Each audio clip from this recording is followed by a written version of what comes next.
बिस्मिल्लाहिर्रहमानिर्रहीम। अस्सलाम वालेकुम। आपने क्लाइंट से केस हिस्ट्री ले ली, उस पर टेस्ट भी अप्लाई कर लिए, उस पर इन्वेंट्रीज भी अप्लाई कर ली, उसकी आपने प्रॉब्लम्स की लिस्ट भी एक बना ली है, आपने उसमें इनसाइट भी डेवलप कर ली और उसको डायग्नोज भी कर लिया। अब आपने उसको उस प्रॉब्लम से कैसे निकालना है जिसके लिए वो आपके पास आया है, उसका ट्रीटमेंट आपने कैसे करना है और उस पर कौन सी थेरेपीज अप्लाई करनी है, कौन सी थेरेपी आप किस टाइम पे अप्लाई कर सकते हैं। इस वीडियो में हम इसी के ऊपर बात करेंगे।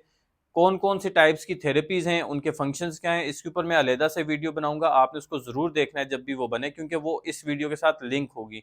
और जितनी भी टेक्निक्स मैं इन वीडियो में बताऊंगा और इसके अलावा भी जो टेक्निक्स हैं उनके ऊपर मैं अलग से वीडियोस बनाया करूंगा कि वो कैसे आप अप्लाई कर सकते हैं। आज की वीडियो में हम सिर्फ ये देखेंगे कि आप एक प्रॉब्लम के लिए थेरेपीज को चूज कैसे करते हैं, और इसके लिए हम प्रॉब्लम एग्जाम्पल के तौर पर वही लेंगे जो हमने लास्ट लेक्चर में ली थी कि एक लड़की को अगर एक्सट्रीम लेवल का स्ट्रेस डायग्नोज हुआ, तो आज हम देखेंगे कि एक्सट्रीम लेवल के स्ट्रेस पे हमने थेरेपीज को कैसे चूज करना है। अब थेरेपी चूज करने के बाद जब आप थेरेपी अप्लाई करने लगे तो आपने एक चीज समझनी कि कभी कभी ऐसे प्रॉब्लम्स होते हैं कि आपको पहले एक ही कंप्लीट थेरेपी अप्लाई करनी पड़ती है, वो खत्म होती है, फिर आप दूसरी अप्लाई करते हैं, वो खत्म होती है, फिर तीसरी अप्लाई करते हैं। प्रॉब्लम पे डिपेंड करता है, क्लाइंट पे डिपेंड करता है। और कभी कभी कुछ ऐसे प्रॉब्लम्स होते हैं कि आप मुख्तलिफ थेरेपी की टेक्निक्स को एक साथ ही लेके चल रहे होते हैं। एक थेरेपी एक टेक्निक से होती है, एक दूसरी से, एक तीसरी से। अब आते हैं वीडियो के इस हिस्से की तरफ जहां पे हम ये देखेंगे कि हम किसी भी प्रॉब्लम के लिए थेरेप्यूटिक टेक्निक्स कैसे चूज करते हैं, कौन सी थेरेपीज और उनकी कौन सी टेक्निक्स यूज करेंगे। उसके लिए हम एग्जांपल वही लेंगे जो हमने लास्ट लेक्चर में ली थी कि एक लड़की है जिसको हमने डायग्नोज किया, उसको एक्सट्रीम लेवल का स्ट्रेस है, उसको जॉब का स्ट्रेस भी है और उसको स्टडीज का स्ट्रेस भी है। इसके साथ साथ उसको अपने फ्यूचर का स्ट्रेस भी है, उसमें जो जॉब पे उसको ज्यादा काम दिया जाता है, एक्स्ट्रा काम दिया जाता है, उसका स्ट्रेस भी है। फैमिली में उसको ये स्ट्रेस है कि उसके पेरेंट्स उसको अंडरस्टैंड नहीं करते। ड्रीम्स अगर उसको बुरे आ जाएं तो 2-4 दिन उसके बहुत बुरे गुजरते हैं, उसका स्ट्रेस उसको रहता है। और उसकी स्लीपिंग हैबिट्स ख़राब हैं, उसकी ईटिंग हैबिट्स ख़राब हैं, उसके इमोशंस बहुत ज़्यादा ख़राब रहते हैं, कभी बहुत ज़्यादा सैड रहती है, गुस्सा भी उसको बहुत आता है। तो अब हमने ये देखना है कि इन सब प्रॉब्लम्स में हम कौन सी टेक्निक पहले यूज़ करें, कौन सी बाद में यूज़ करें। उसके लिए वही तरीका है कि हम सबसे पहले देखेंगे ज़्यादा स्ट्रेसिंग एलिमेंट क्या है। मैं जब इस सारे प्रॉब्लम लिस्ट को देखता हूं तो मुझे समझ आती है कि देखें, एक बंदा जो मल्टीटास्क करे उसके लिए इसमें ज्यादा स्ट्रेस होता है कि वो दो काम कर रहा है तो उसमें उसका ज्यादातर टाइम उन्हीं दो कामों में गुजर रहा है। इसके लिए मुझे इस सिचुएशन को डीपली अंडरस्टैंड करना पड़ेगा कि उसमें कौन कौन सी चीजें ऐसी हैं जो उसके लिए स्ट्रेसिंग है। सबसे पहले मैं इसमें यह टेक्निक अप्लाई कर सकता हूँ कि मैं उसको प्रायोरिटाइज करवा लूँ चीजें, कि कौन सी चीज उसके लिए ज्यादा प्रायोरिटी वाली है। उसके लिए स्टडीज ज्यादा प्रायोरिटी वाली है, स्टडीज में क्या चीजें ज्यादा प्रायोरिटी वाली है, पहले वो अंडरस्टैंड कर सकते हैं। फिर उसके लिए जॉब ज़्यादा प्रायोरिटी वाली है या जॉब के अंदर कौन सी चीज़ें ज़्यादा प्रायोरिटी वाली हैं, वो हम एक प्रायोरिटी लिस्ट बना लेते हैं ताकि उसको क्लियर हो जाए, उसमें कन्फ्यूजन ना रहे। क्योंकि देखें, अक्सर कन्फ्यूजन जो है वो स्ट्रेस क्रिएट करती है। उसको इन चीज़ों में बहुत ज़्यादा कन्फ्यूजन होगी, जब आप ये टेक्निक अप्लाई करेंगे तब आपको समझ आएगी। इसके साथ जो लोग मल्टीटास्किंग कर रहे होते हैं, दो काम एक साथ कर रहे होते हैं, उनको टाइम मैनेजमेंट का बहुत ज़्यादा स्ट्रेस होता है। वो भाग भाग के कभी एक काम करते हैं, फिर भाग भाग के दूसरा काम करते हैं। उन्होंने टाइम फ्रेम नहीं सेट किया होता कि ये काम इसके लिए, ये काम इसके लिए। आप उसमें लूप होल्स ढूंढते हैं कि कहाँ लूप होल्स हैं टाइम मैनेजमेंट के अंदर। फिर आप वहां पे टाइम मैनेजमेंट उसको सिखाते हैं कि आप ये टाइम इस चीज को दें। टाइम की प्रायोरिटी सेट करते हैं कि ये टाइम इसके लिए, जब आप ये काम कर रहे हैं तो फिर आप जॉब का काम नहीं कर रहे, जब आप जॉब का काम कर रहे हैं तब आप स्टडीज का काम नहीं कर रहे। आप जॉब के टाइम पे स्टडीज के बारे में नहीं सोच रहे और स्टडीज के टाइम पे जॉब के बारे में नहीं सोच रहे। यहाँ पे थोड़ा बहुत आप सीबीटी की भी कुछ टेक्निक्स अप्लाई करते हैं, कॉग्निटिव बिहेवियर थेरेपी की, वो मैं थोड़ा आगे जाके बताता हूँ। वो भी अप्लाई करते हैं ताकि उसकी जो थॉट्स हैं वो कंट्रोल में रहे। इसके बाद आप साथ में देखते हैं कि जो एक्स्ट्रा काम उसको दिया जा रहा है उसमें आप कौन सी टेक्निक्स अप्लाई करते हैं, क्योंकि जॉब तो वो कर रही है और वो मजबूर है, और जो उसका हेड है वो उस चीज़ का फ़ायदा उठाता है, उसको एक्स्ट्रा काम देता रहता है। तो आप वहाँ पे उसको कम्युनिकेशन स्ट्रेटजीज सिखाते हैं। ठीक है, एक कि अगर देखते हैं कि उसको कम्युनिकेशन फियर्स तो नहीं है, कम्युनिकेशन स्ट्रेटजीज आप उसको सिखाते हैं, एक्टिव लिसनिंग, असर्टिव कम्युनिकेशन जिसको बोलते हैं, वो टेक्निक आप उसके लिए यूज़ करते हैं। और वहाँ पे एक और टेक्निक आप इस्तेमाल कर सकते हैं जिसको बोलते हैं सिस्टमेटिक डिसेंटिसाइजेशन। क्या आप उसको सिखाते हैं कि आप सिस्टमेटिकली, देखो आपको ये 10 काम बोले जाते हैं, पहले आप 10 के 10 कामों को यस बोलती थी, अब आप 9 कामों को यस बोलोगी, एक काम को नो बोल दोगी और उनको बताओगी सर ये काम मुझसे नहीं होता, मेरे ऊपर स्टडीज का स्ट्रेस भी है, फलां चीज़ का स्ट्रेस भी है, तो ये काम नहीं होगा।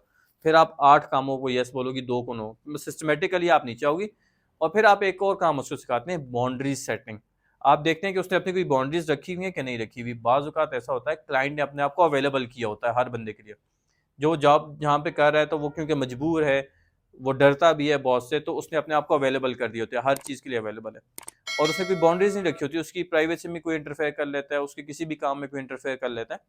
आप उसको बाउंड्रीज सेट करना सिखाते हैं। ये एक टेक्निक है, कैसे अप्लाई होगी ये मैं सारी टेक्निक्स कैसे अप्लाई होंगी ये नहीं बता रहा, ये मैं अलग से वीडियोस में सिखाया करूंगा आपको कि ये टेक्निक्स आप कैसे अप्लाई करते हैं, तब आपको सही से समझ आएगी। अभी सिर्फ आप ये देख रहे हैं कि आपने प्रायोरिटी वाइज कैसे प्रॉब्लम्स को सॉल्व करना। यहाँ पे साथ आप सीबीटी की भी कुछ टेक्निक्स अप्लाई करते हैं, जहां पे आप उसको फियर से बाहर निकालते हैं, जहां उसको लगता है कि सिर्फ यही जॉब है, इसके बाद अगर जॉब से निकाल दिया गया तो क्या होगा, तो वहां पे आप थोड़ी बहुत सीबीटी की टेक्निक्स भी अप्लाई करते हैं, ताकि उसकी जो थॉट्स हैं उसके कंट्रोल में रहें, वो कुछ और जॉब्स को भी सर्च करे साथ साथ जो उसकी स्टडीज के साथ मैच कर सकती हैं, उसको कंफर्ट दे सकती हैं। अब यहाँ जब वो अपना प्रायोरिटी सेट कर लेता है, थोड़ा बहुत टाइम मैनेज करता है, ठीक है, बाउंड्रीज सेट करता है, ये 3-4 सेशंस में थोड़ा बहुत उसको कंट्रोल में आ जाती हैं, तो उसका स्ट्रेस लेवल थोड़ा कम हो जाता है। यहाँ पे आप साथ में सेल्फ केयर स्ट्रेटेजीज इंट्रोड्यूस कराते हैं, जहाँ पे आप उसको सेल्फ केयर के बारे में थोड़ा उसकी कॉग्निटिव रिफ्रेमिंग करते हैं, उसकी थोड़ी बहुत थॉट्स को ठीक करते हैं ताकि वो अपना ख्याल रखे।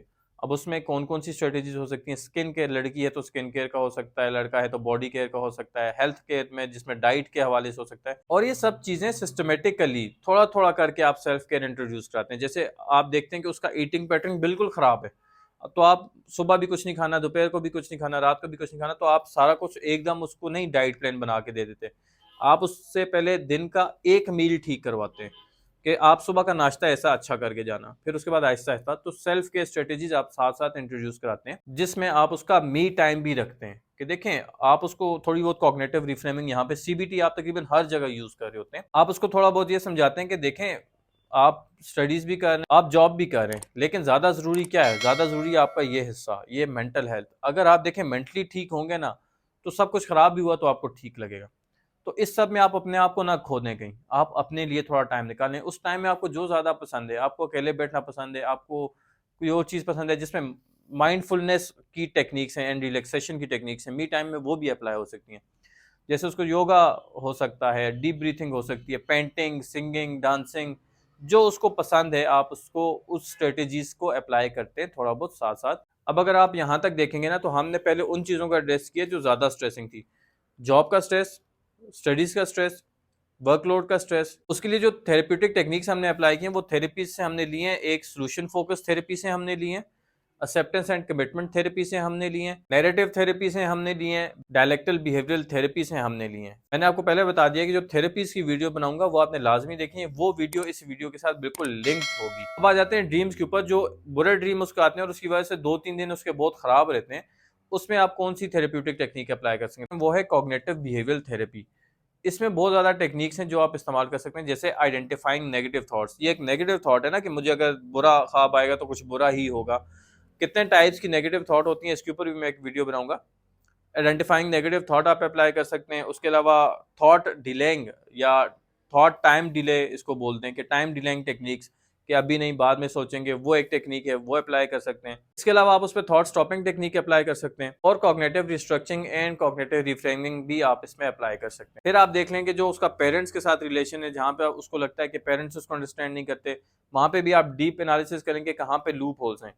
फिर आप वहाँ पे जो फैमिली थेरेपी की टेक्निक्स हैं, फैमिली मैपिंग अप्लाई कर सकते हैं, फैमिली नैरेटिव अप्लाई कर सकते हैं, कम्युनिकेशन टेक्निक्स जिसमें assertive communication important role play करता है वो आप कर सकते हैं। इसके अलावा फैमिली इंटरव्यूज आप करा सकते हैं और बाकी भी बहुत सी टेक्निक्स हैं फैमिली थेरेपी के अंदर जो आप सिलेक्ट कर सकते हैं देखते हुए कि क्या प्रॉब्लम चल रहा है उसके अकॉर्डिंग। इसके अलावा फ्यूचर से रिलेटेड जो स्ट्रेस है वहाँ पे भी वही सीबीटी की टेक्निक्स अप्लाई कर सकते हैं, identifying negative thoughts, time delay, thought stopping, साथ में कॉग्निटिव रिफ्रेमिंग बहुत इंपॉर्टेंट है, वो आप अप्लाई कर सकते हैं, ठीक है। और साथ में जो सोल्यूशन फोकस थेरेपी की कुछ टेक्निक्स आप अप्लाई कर सकते हैं और साथ में मुख्तलिफ नैरेटिव थेरेपी की टेक्निक्स भी आप अप्लाई कर सकते हैं। अगर आप इसको अब समराइज करें और अगर आप समझें ना, तो मैंने क्या किया, मैंने प्रॉब्लम लिस्ट में पहले आइडेंटिफाई किया कि किस प्रॉब्लम को पहले सॉल्व करना है, फिर उसके अकॉर्डिंग जो है ना मैंने थेरेपी यूज करना शुरू कर दी। वैसा भी मैंने कहीं पे किया कि पहले एक थेरेपी चूज की, उसको अप्लाई किया पूरी तरह और फिर दूसरी थेरेपी पे गया, और कहीं पे आपने देखा कि मैंने सेल्फ केयर स्ट्रेटेजीज भी साथ इंट्रोड्यूस कर दी, मैंने सीबीटी भी साथ में अप्लाई कर दी और दूसरी थेरेपी भी साथ में अप्लाई कर दी। तो आपने भी प्रॉब्लम्स को देख के और फिर थेरेपी देखनी है कि कौन सी थेरेपी कहाँ यूज होती है। लेकिन एक बात याद रखें कि थेरेपीज आपको ज्यादा आएंगी एक्सपीरियंस करने से ही, जितनी ज्यादा आप इनको एक्सपीरियंस करेंगे, लोगों पे अप्लाई करेंगे, उतना ज्यादा सीखेंगे। सिर्फ पढ़ने से शायद आप इसको ना सीख पाएं। तो उसके लिए जितने भी क्लाइंट्स आपके पास आते हैं उनको सुने, उनको समझें, उनकी प्रॉब्लम लिस्ट बनाएं, उनको डायग्नोज करें, फिर उनके लिए थेरेपीज चूज करें। हम्बल रहें और ओपन रहें एक्सपीरियंस के लिए। कुछ भी नहीं होता, अगर आपसे 1-2 दफ़ा गलतियां हो जाएंगी, गलतियां करके ही इंसान सीखता है। अगर आपके पास कोई क्लाइंट आते हैं आप उनको डील करें, कुछ गलतियां हो भी जाती हैं, सुपरविजन ले लें किसी से, मुझसे कांटेक्ट कर लें, हमसे हेल्प ले लें, हमसे क्वेश्चंस पूछें। जहां तक हेल्प हो सकती होगी हम आपकी ज़रूर करेंगे। आपका कोई भी क्वेश्चन हो तो ज़रूर कमेंट की फॉर्म में पूछें, सोशल मीडिया प्लेटफॉर्म पे जाके पूछें। इंशाल्लाह आपसे नेक्स्ट लेक्चर में मुलाकात होगी। तब तक के लिए अल्लाह हाफिज़।